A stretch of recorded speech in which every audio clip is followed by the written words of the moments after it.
நாம என்னென்ன தலைப்புகள் பார்க்க போறோம்னு ஒரு சின்ன ஓவர்வியூ பார்த்துடலாம். தலைப்பு செய்திகள்ல ஆரம்பிச்சு தமிழ்நாடு விருதுகள், புதிய கொள்கைகள், அப்புறம் சில முக்கிய திட்டங்கள், தேசிய செய்திகள், பொருளாதார புள்ளி விவரங்கள் வரைக்கும் எல்லாத்தையும் கவர் பண்ணிடலாம். ஓகே, நம்மளோட முதல் பகுதி தலைப்புச் செய்திகள். நாட்டுல நடந்த சில முக்கியமான நிகழ்வுகளை முதல்ல பாத்திரலாம். இங்க 4 முக்கியமான ஒன்லைனர்ஸ் இருக்கு, நோட் பண்ணிக்கோங்க. முதல்ல, ராய்ப்பூர்ல அபேடா, அதாவது வேளாண் மற்றும் பதப்படுத்தப்பட்ட உணவுப் பொருட்கள் ஏற்றுமதி மேம்பாட்டு ஆணையத்தோட ஒரு பிராந்திய அலுவலகம் திறந்திருக்காங்க. அடுத்து, இந்தியா போஸ்ட் இப்போ இன்னும் வேகமா பார்சல் அனுக்க ஸ்பீட் போஸ்ட் 24, ஸ்பீட் போஸ்ட் 48ன்னு 2 புது சர்வீஸ் கொண்டு வந்திருக்காங்க. மூணாவதா, ஒரு முக்கியமான விருது கோயம்புத்தூரைச் சேர்ந்த தொழிலதிபர் ஸ்ரீனிவாஸ் பத்மநாபனுக்கு இத்தாலியோட ஒரு உயரிய விருது கிடைச்சிருக்கு. கடைசியா, நம்ம பெங்களூரைச் சேர்ந்த மேஜர் ஸ்வாதி சாந்த்குமார் இவங்களுக்கு ஐநா பொதுச் செயலாளர் விருது கிடைச்சிருக்கு. இந்த 4மே எக்ஸாமுக்கு ரொம்ப முக்கியம். இப்போ பாருங்க, ஒரு இன்ஜினியரிங் மார்வெல்னே சொல்லலாம். நம்ம சென்னையில தேனாம்பேட்டையில இருந்து சைதாப்பேட்டை வரைக்கும் ஏற்கனவே இயங்கிக்கிட்டு இருக்கிற அண்டர்கிரவுண்ட் மெட்ரோ லைனுக்கு மேல ஒரு மேம்பாலம் கட்டுறாங்க. இது நம்ம நாட்டுல மட்டும் இல்ல, உலகத்திலேயே இந்த மாதிரி கட்டப்படுற முதல் பாலம். இது உண்மையிலேயே ஒரு பெரிய விஷயம். அடுத்தது டெக்னாலஜி பக்கம் போலாம். ஜப்பான்ல இருந்து ஒரு பிரேக்கிங் நியூஸ். அங்க இருக்கிற தேசிய தகவல் மற்றும் தொடர்பு தொழில்நுட்ப நிறுவனம், அதாவது NICT, ஒரு செகண்டுக்கு 2 டெராபிட் வேகத்துல டேட்டாவை டிரான்ஸ்ஃபர் பண்ணி ஒரு புது உலக சாதனை படைச்சிருக்காங்க. இது சேட்டலைட் கம்யூனிகேஷன்ல ஒரு பெரிய மைல்கல். டிஃபென்ஸ் ஆஸ்பிரன்ஸ் கவனத்துக்கு, இந்திய ராணுவம் சஞ்சார் சக்தி அப்படிங்கிற பேர்ல ஒரு பயிற்சியை நடத்திருக்காங்க. எதுக்குன்னா, சிவில் அதிகாரிகளுக்கோ ராணுவத்துக்கும் இடையிலான ஒருங்கிணைப்பை இன்னும் வலுப்படுத்தத்தான். இதோட பேர் சஞ்சார் சக்தி. நடந்த இடம் மகாராஷ்டிரால திகி மலைத்தொடர். நோக்கம் சிவில் மிலிட்டரி ஒருங்கிணைப்பு. இது தெற்கு படை பிரிவின் கீழ் நடந்திருக்கு. இதையும் ஞாபகம் வச்சுக்கோங்க. சரி, அடுத்த பகுதிக்கு போகலாம். இது மாநில தேர்வுகளுக்கு ரொம்ப ரொம்ப முக்கியமான ஒரு டாபிக். 2026ஆம் ஆண்டுக்கான தமிழ்நாடு அரசு விருதுகள். இந்த லிஸ்ட ரொம்ப கவனமா பாருங்க. ஒவ்வொரு விருதும் யாருக்கு கிடைச்சிருக்குன்னு முக்கியம். முதல்ல 2026ஆம் ஆண்டுக்கான திருவள்ளுவர் விருது டாக்டர் சத்யவேல் முருகனாருக்கும், அடுத்த 2025ஆம் ஆண்டுக்கான விருதுகள் மகாகவி பாரதியார் விருது நெல்லை ஜெயந்தாவுக்கும், பாவேன்பர் பாரதிதாசன் விருது கவிஞர் யுகபாரதிக்கும், தமிழ் தென்றல் திரு வி.க. விருது முன்னாள் தலைமைச் செயலாளர் திரு இறையன்பு அவர்களுக்கும் அறிவிக்கப்பட்டிருக்கு.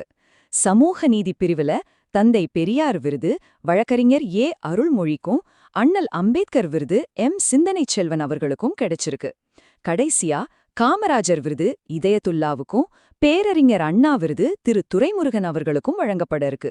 இந்த லிஸ்ட் ரொம்ப முக்கியம். எக்ஸாம்ல கேட்க வாய்ப்புள்ள ஒரு முக்கியமான பாயிண்ட் இதுதான். இந்த விருது வாங்குற ஒவ்வொருத்தருக்கும் என்ன கிடைக்கும்? 5 லட்சம் ரூபாய் ரொக்கப் பரிசு, அதோட 1 சவரம் தங்கப்பதக்கமும் வழங்கப்படும். இந்த நம்பர்ஸ மறக்காதீங்க.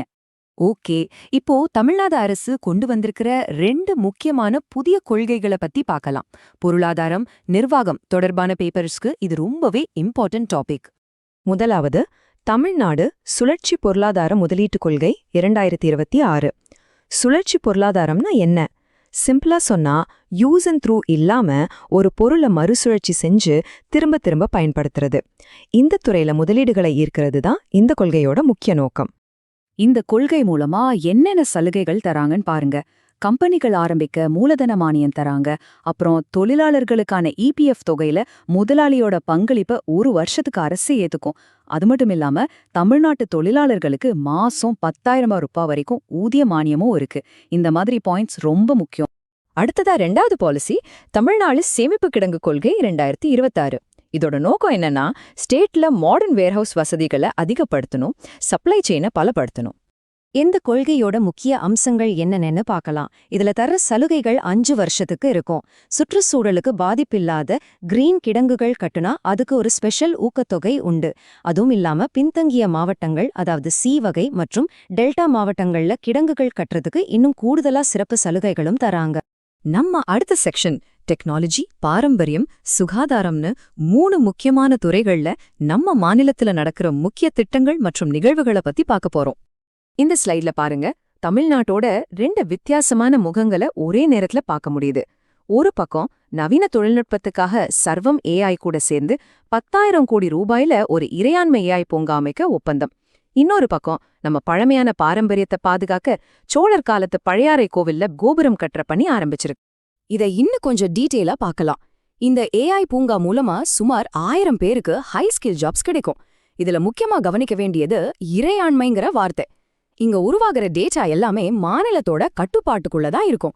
கோவில் விஷயத்துக்கு வந்தா பழையாறை சோழர்களோட ஆரம்பகால தலைநகரங்கள்ல ஒண்ணு. அதுக்கு காரக்கோயில்னு இன்னொரு பேரும் இருக்கு. இந்த தகவலை வரலாற்று அறிஞர் KA நீலகண்ட சாஸ்திரி கூட குறிப்பிட்டிருக்கார். இதையும் நோட் பண்ணிக்கோங்க. சுகாதாரத்துறையில ஒரு மிகப்பெரிய சாதனைன்னே சொல்லலாம். இந்த சார்ட் பார்த்தாலே உங்களுக்கு புரியும், தமிழ்நாடு மலேரியா நோயை ஒழிக்கிறதுக்கு ரொம்ப பக்கத்துல இருக்கு. இந்த டேட்டா ரொம்ப முக்கியம்.